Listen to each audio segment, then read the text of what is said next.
మొదటి అధ్యాయము. నుంచున్నారండి?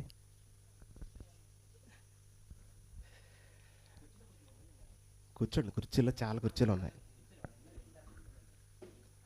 మొదటి అధ్యాయము 2వ వచనం నుండి చదవండి. ఆ, ఆ, ఆ. చాలు చాలు. యోధ తామారునందు పెరస్సు జరహును కనెను. వాస్తవంగా పెరస్ అన్నవాడు రెండోసారి వచ్చి పుట్టాడు. తెలుసా? పెరస్ తామారు కనినప్పుడు ఫస్ట్ సారి పుట్టాడు, కానీ కౌంటులో రెండోసారి లెక్కించబడ్డాడు. చూడండి ఒకసారి ఆదికాండం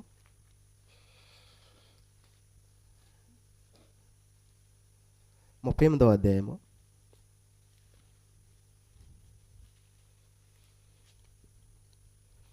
27, 28, 29 చూడండి ఒకసారి. ఆ, ఆ, ఆ, ఆ. అతను ఎవరు అనుకుంటున్నారు? జరహు. అంటే బయటకు రావడానికి ముందు చేపెట్టేశాడు, బయట ఓపెన్ చేసి బయట చేపెట్టేశాడు. మంత్రసాన్ని చూసి ఆమెకి అతనికి ఎర్రని దారం కట్టేసింది. అంటే అతను ఫస్ట్ పుట్టాలి లెక్క, కానీ దేవుడు ఎందుకు అక్కడ మార్చాడు? అక్కడే ప్రత్యేకింపబడ్డాడు ఆ వ్యక్తి. చూడండి ఒకసారి.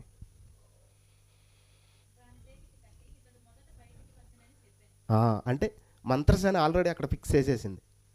ఏమని చెప్పింది?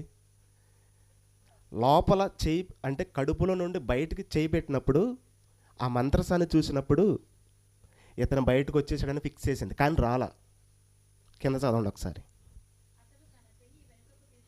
ఆ, ఉమ్, ఆ, ఆ, ఆ. చాలు చాలు చాలు. ఒకవేళ పెరస్ రాకోకుండా జరహు వస్తే ఏంటి ప్రాబ్లం? రెబ్గా కడుపులో ఏసేవు రాకుండా యాకోబు వస్తే ఏంటి ప్రాబ్లం? సేమ్ ఈక్వల్ ఇది. వాళ్ళు కూడా కమలలో తన్నుకుంటారు కడుపులో, సేమ్ పోలికి వీళ్ళు కూడా అంతే. ఎవరు ముందు బయటకు వెళ్ళాలి, ఎవరు ముందుకు వెళ్ళాలని వీళ్ళు కూడా అలా ట్రై చేశారు. ఆ ప్రయత్నంలో తన అన్నయ్యను పక్కకు దోసేసి తమ్ముడు వచ్చేసాడు బయటికి. ఫస్ట్ రావడానికి ట్రై చేశాడు, బయటికి చేయి పెట్టాడు, కానీ జస్ట్ దేవుని యొక్క ప్రణాళిక అక్కడ లేదు. దేవుని ప్రణాళిక పెరస్ మీద ఉంది. ఆయన్ని ప్రత్యేకించుకున్నాడు దేవుడు. ఆ ప్రత్యేకత ఆ పెరస్ వంశావళి నుండి యేసుక్రీస్తు వరకు కంటిన్యూ చేశాడు. అదే యోధా గోత్రం. ఆ యోధా గోత్రంలో పెరసు నుండి లెక్కించాడు దేవుడు. ఇక్కడ ఆపడానికి గల కారణం ఏంటంటే, పెద్ద కుమారుడు ముందు వస్తే ఇజ్రాయెల్ జనాంగం కానీ యూదులు కానీ వంశావళిలో పెద్ద కుమారుడికి ఎక్కువగా బెనిఫిట్స్ ఉంటాయని మనం చూసాం. ఆల్రెడీ ఏసేవు యాకోబు గారు బెనిఫిట్స్ ఎలా కోల్పోయాడు ఏసేవు గారు, సేమ్ ఈక్వల్ అలా కాకుండా ఇక్కడ దేవుడు ఇక్కడే ప్రత్యేకించేసాడు. అక్కడ అలా జరగకుండానే ప్రొసీజర్ మార్చేసాడు. అంటే తన దత్తపుత్రత్వాన్ని అమ్ముకోవడం ఒక ఫుడ్ గురించి, అలా ఎందుకు అలా అని ముందు చేంజ్ చేశాడు. ఇక్కడ దేవుడు అతన్ని ఎన్నుకున్నాడు. అతన్ని ఎన్నుకొని అతని వంశం నుండి లెక్కించుకుంటూ వచ్చాడు సంఖ్యని. ఇజ్రాయెల్ జనాంగం చాలా ఉన్నారు అప్పుడు, 12 గోత్రాలు ఉన్నారు. 12 గోత్రాల్లో యోధా గోత్రాన్ని ఎన్నుకున్నాడు, యోధాని. ఆ యోధాకి 3 కుమారులు ఉంటారు. ఆ 3 కుమారులు చచ్చిపోతారు, చిన్నవాడు ఉంటాడు. ఆ చిన్నవాడు ద్వారా కూడా దేవుడు తీసుకోలేదు, కానీ మళ్ళీ యోధా ద్వారాకే తీసుకున్నాడు, తామారు ద్వారా. అలా అతని నుండి మళ్ళీ సంతానాన్ని తీసుకొని పెరస్సుని ఎన్నుకున్నాడు. ఆ పెరస్సే ఈ వీడియోలో లింకప్ అంటది. అంటే హిస్టరీ పరంగా చెప్పాలంటే దాని గురించి చెప్పాలని చిన్న రెఫరెన్స్ చూపించా. ఇక్కడ మత్తయ్య గారు స్టార్టింగ్ వంశావళిని ఎత్తుకున్నప్పుడు ఏం చెబుతున్నాడు ఇక్కడ చూడండి. ఉమ్, ఆ, ఆ, పెరస్సును అని పక్కగా పెట్టేశాడు స్టార్టింగ్లో. అక్కడ మంత్రసాని ఏం చెప్పింది? మంత్రసాని చేయి పెట్టినోడిని ఫస్ట్ చెప్పింది, అందుకే దారం కట్టింది. అక్కడ ఇద్దరు బయటకు వచ్చిన తర్వాత ఎవరో తెలియదు, ఎర్రన దారం కట్టేసింది, చేంజ్ అయిపోతారని. అది వంశవాళ్ళు చాలా స్టాండర్డ్గా ఉండాలి. దేవుని ఎన్నికలో చాలా స్టాండర్డ్గా ఉండాలని చాలా ప్రయోగాలు, ఆయన చాలా ఫోకస్లతో ఉంటాడు. అలా కంటిన్యూ చేసుకుంటూ వచ్చాడు, ఎర్రన దారం కట్టించాడు. వాళ్ళిద్దరూ తేడా వేరు చేయబడ్డాడు పెరస్సు. సో ఇప్పుడు మనం చూద్దాం, ఆ పెరస్సు నుండి లింక్ మళ్ళీ రూతు దగ్గర కనెక్ట్ అయ్యిద్ది. ఆ రూతు దగ్గర నుండి కంటిన్యూగా ఇక కొనసాగుతూనే ఉంటుంది, కంటిన్యూగా కొనసాగుతూనే ఉంటుంది. మనం వీడియోలో చూద్దాం ఒకసారి. ఆ లైట్లన్నీ ఆపేసి ఈ ఒక్కటే నేను చెప్పేటప్పుడు మాత్రం ఇది వేసేయి, మొత్తం ఆపేసి.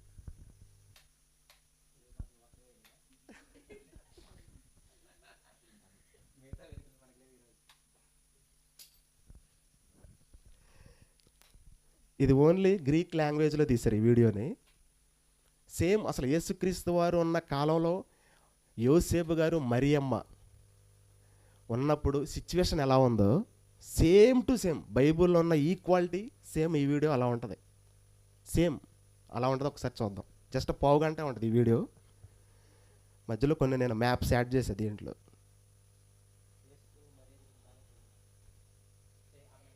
అలా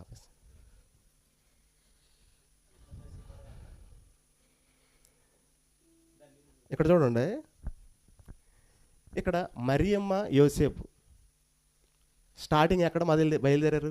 గలిలయలోని నజరేత్. గలిలయలోని లోకసువార్త 2వ అధ్యాయము 5వ వచనం చూడండి ఒకసారి, చదవండి. చదవాలి. లోకసువార్త 2వ అధ్యాయము 5వ వచనం నుండి చదవండి ఒకసారి.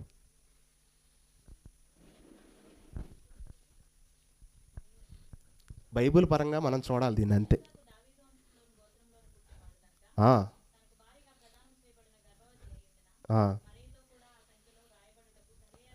గలిలయలోని నజరేత్ చూడండి, మ్యాప్ పాయింటింగ్. గలిలయలోని నజరేత్ నుండి యోదయ అంటే జోదాలోని జెరూసలేం పక్కన Bethlehem. Route map red colour, ప్రయాణం జరుగుతుంది. ఆప్షన్ లైట్ ఆపాలి. ఇక్కడ ఇది చూసారు కదా, ఎరుకో ఇది. ఇక్కడ మనం ఆల్రెడీ అంతకుముందు నేను చెప్పాను మీకు ఏంటి, ఇజ్రాయేల్ జనాంగం ఫస్ట్ యోదయలోకి అడుగుపెట్టినప్పుడు ఇక్కడ జెరూసలేం దగ్గరికి ఎంట్రన్స్ అయినప్పుడు ఎరుకోని స్వాధీనం చేసుకున్నారని చెప్పాను కదా. ఆ ఎరుకో మార్గం యోర్దాను నది మీదగా లోపలికి వెళ్ళారు ఇజ్రాయేల్ జనాంగం. సేమ్ యేసుప్రభు జననం కూడా యోసేపు గారు కూడా సేమ్ అదే మార్గం కొంటే వెళ్తున్నాడు. ఇజ్రాయేల్ జనాంగం ఎప్పుడైతే యోదయ దేశానికి, ఈ ఇజ్రాయేల్ దేశానికి అడుగుపెట్టారు, పాలు తేనెలు ప్రవహించే దేశానికి, వీళ్ళు కూడా సేమ్ టు సేమ్ అదే దారి. సేమ్ ఇదిగో జెరుకో అంటే ఇక్కడ స్వతంత్రించుకున్నారు ఈ పట్టణాన్ని. ఇక్కడ ఇదిగో ఇది చూసారా బ్లూ కలర్, ఇది నది. సేమ్ ఇది దాటి ఇది స్వతంత్రించుకున్నారు, ఇట్లా లోపలికి వెళ్ళిపోయారు. వీళ్ళు కూడా సేమ్ ప్రొసీజర్ అనమాట, దేవుడు అలా వెళ్ళమని చెప్పాడు.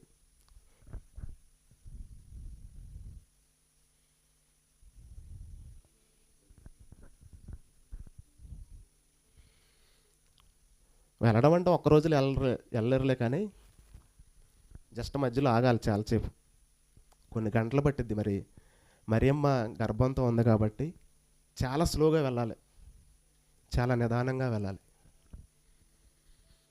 చాలా అడ్డంకులు, ఉడిదుడుకులు ఇవన్నీ కేర్ చేసుకుంటూ వెళ్ళాలి. యోసేపు గారు ఆ కాలంలో, ఇది వరల్డ్ మ్యాప్, ఇది రోమీలు పరిపాలించే పరిపాలన. ఇది రెడ్ కలర్ అని చూసారా, రోమీలు పరిపాలించే పరిపాలన ఈ రెడ్ కలర్లో 3 ఖండాలను కలిగి ఉంది. 3 ఖండాలంటే ఆఫ్రికా ఖండంలో ఉంది. రోమీలు పరిపాలించిన ప్రాంతాలు అయ్యి 3 ఖండాలు. అటు యూరప్, ఇటు కింద ఆఫ్రికా, ఇటు ఆసియా. అంటే ఇజ్రాయెల్ కూడా వెళ్ళిపోయింది దాంట్లోకి. ఆఫ్రికా ఉంది, పైన యూరప్.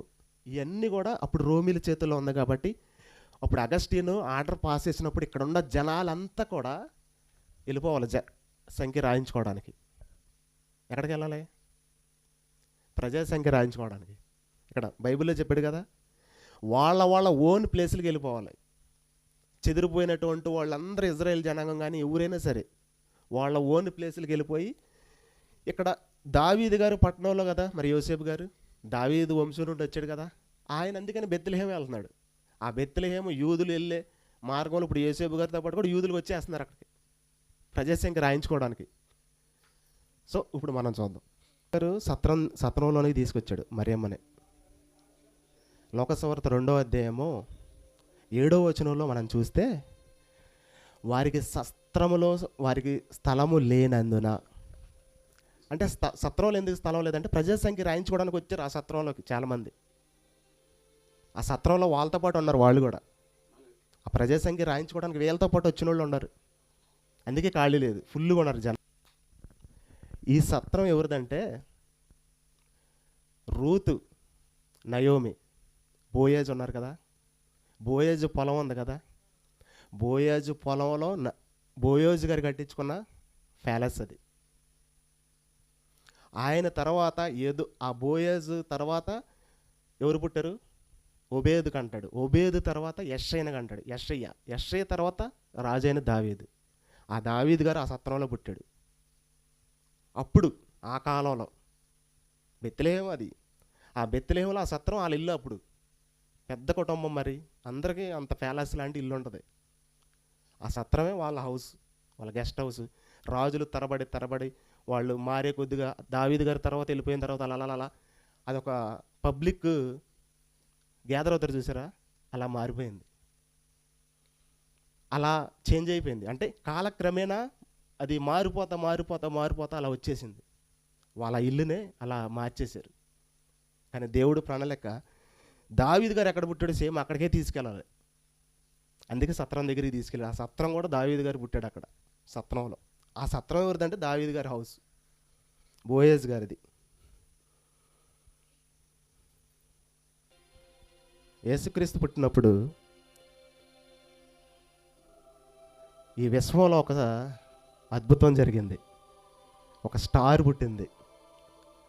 ఒక రక్షకుడు పుట్టబోతున్నాడు అనే సూచనగా ఒక స్టార్ పుట్టింది, వెలిగింది. జ్ఞానులు దేశం కాని దేశం, ప్రాంతం కాని ప్రాంతం, ఆ రక్షకుడు ఎక్కడ పుడతాడో కూడా తెలియదు.